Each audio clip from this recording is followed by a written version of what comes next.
What's up, guys? Welcome back to another MCOC Alliance War. This is war number 7 of Season 7. Trying to break the losing streak that we have been on.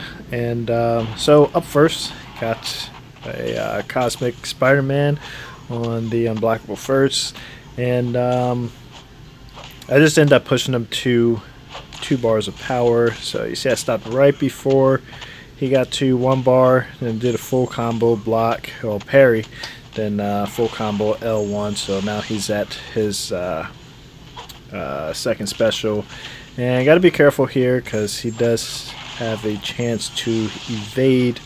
Got the second agility debuff on him, so 60% chance less that he's going to evade with his evade buff up. But yeah, it didn't matter there. He fired off the L2, but he died shortly after.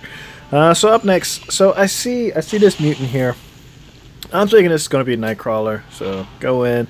I still pick Void, but go in, I see Omega Red. It's like, ah, man, I'm not ready for his animations. Tried to go in there, but the swipe ended up just doing a tap, whatever.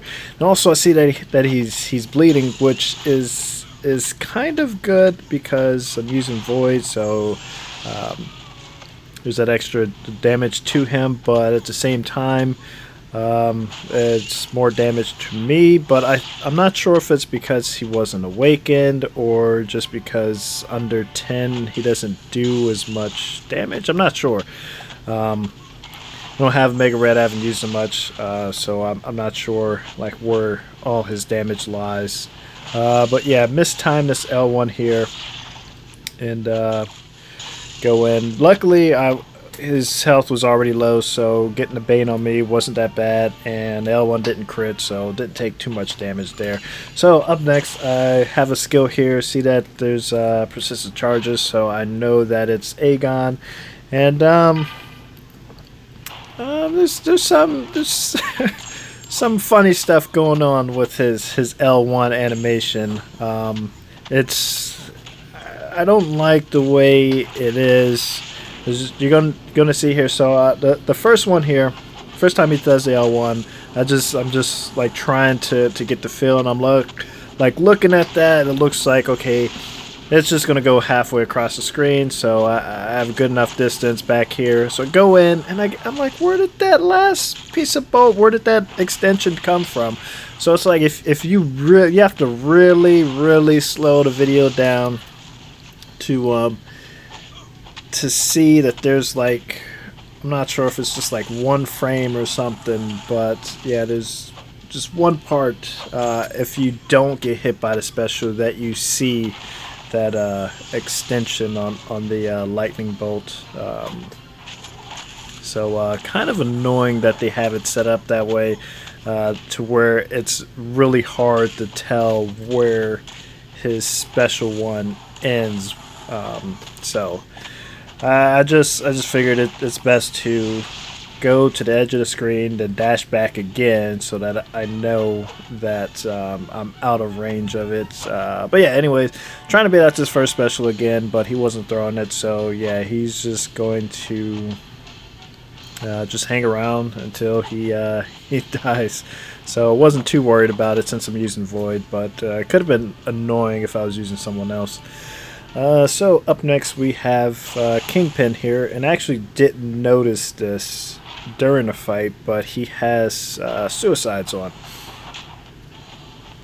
Cause yeah, so it took it off right away, so I didn't even notice that he had suicides on until I was editing the video, and then I noticed the recoil damage. But yeah, anyways, trying to build up the poise charges, trying to get up to 10, but I was getting backed into the corner, so I did 4 hits. Didn't want to do 5 just yet. So yeah, get to the 10 now. I can go in, start getting some damage in. Still have to work with Stark Spidey a bit. Not used to using him on these against these buffet defenders.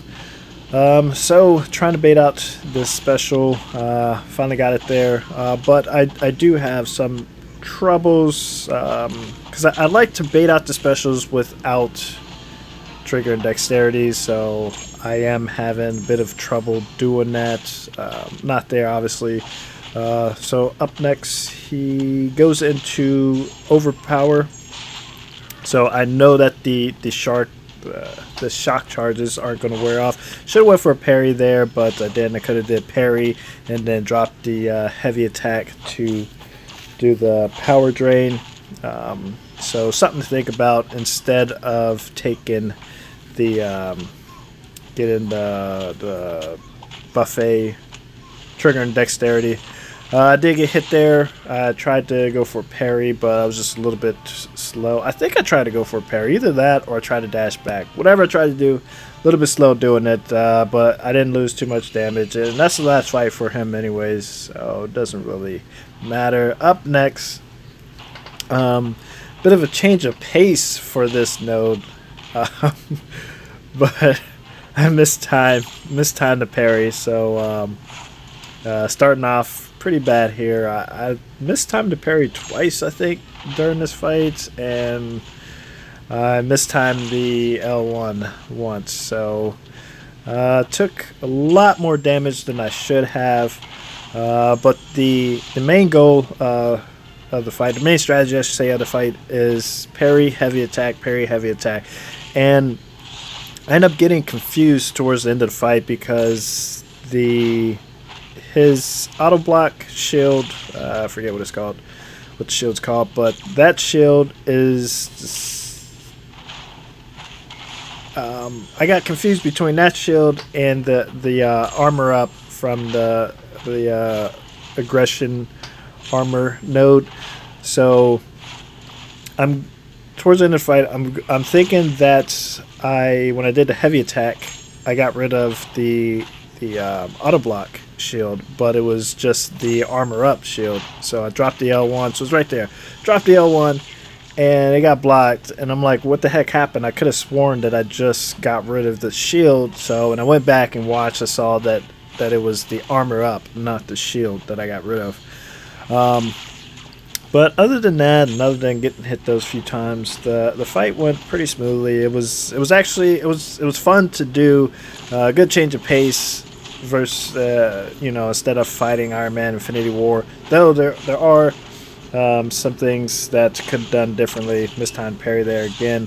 I can time that heavy attack off of his heavy attack, so when he throws that dash back once and then charge the heavy, and then around the time that his heavy attack ends, then I release, and then most of the time I land that if I do it properly, but there are times where I do come up short. Yeah, anyways, got Iceman here, rank 5 Iceman. So I have to heal all the way up. Pretty annoying, but don't want to die to the cold snap. And it didn't do as much damage as it did on in the previous war. It didn't seem like it. I'm not 100% sure. Maybe because I have the synergy with Killmonger. It didn't seem like in this war, it didn't seem like it was that bad as opposed to previous war. But one thing about this, I have to be really careful in this fight because his ice armor is hidden under the regular armor. Instead of it should be side by side. I'm not sure why it's not, but I've had this trouble in the past before, so I knew what to look out for. Where I just looked up, was like, okay, he doesn't have his ice armor, did a parry, and then tried to hit afterwards, and turned out that he did have the ice armor. So looking out for that. I think was it this one here? Yeah. So there you saw there was a little hesitation, and it's because I wasn't sure if his ice armor was up or not. So I was waiting to see if the stun was shrugged off right away or not, and it wasn't, so I went in. So yeah, just something to be careful about if you're fighting Iceman on like a node that has a armor up and you don't see his ice armor. It could be hidden under the armor up. But yeah, the fight went pretty smoothly. Left off with would have been just over 50%, but yeah, it was slow evading that L1 there. So on to the final fight of the war for me, which is Green Goblin. I really don't like fighting Green Goblin, and it's only because of sometimes he doesn't like to throw specials, and I really don't like working for the to bait out the special. I just like to get there, get to the L1, dash back maybe once or twice, and then he throws a special. I forgot about the strike back here, and don't like to push him to the L2 because of this right here. So it's coming up. I actually get pretty lucky here because a dash back, trying to bait this out, is coming up. So actually I blocked just in time, but a lot of times what happens there is I'm dashing back to create space, and then he throws his L2, and I get hit by it, and it's it crits, and I end up dying. Hate it when it happens. So I try my best to bait out the first special here. So I get it. I end up getting cornered, I do believe, or almost backed into the corner. I can't remember if it was that L1 or not. But yeah, trying to push him back now, try to bait out the special one. But yeah, backed into the corner. Luckily, not all the way into the corner, because sometimes I do have some issues evading his heavy attack. It's that blast when he turns around and flies away. So I saved up to the L2, and after I saved up to the L2, I thought about it. I was like, you know, I should have just dropped the L1 instead of the 2 L1s, because I knew that he wasn't going to throw his special in time to trigger the additional debuffs to go with it. So that debuff that was on him, that expired, so it was like kind of a waste. I like to do that on some opponents, but Green Goblin, because he doesn't throw specials very often or very quickly, not a good champion to do that against. So this war we lost again. Very close war, 30-point difference. So yeah, a lot of us were pointing fingers at ourselves. You know, if we died, somebody died that shouldn't have died. You know, but you know, it happens. Anyways, guys, thanks for watching. I'll see you in the next video. Take care.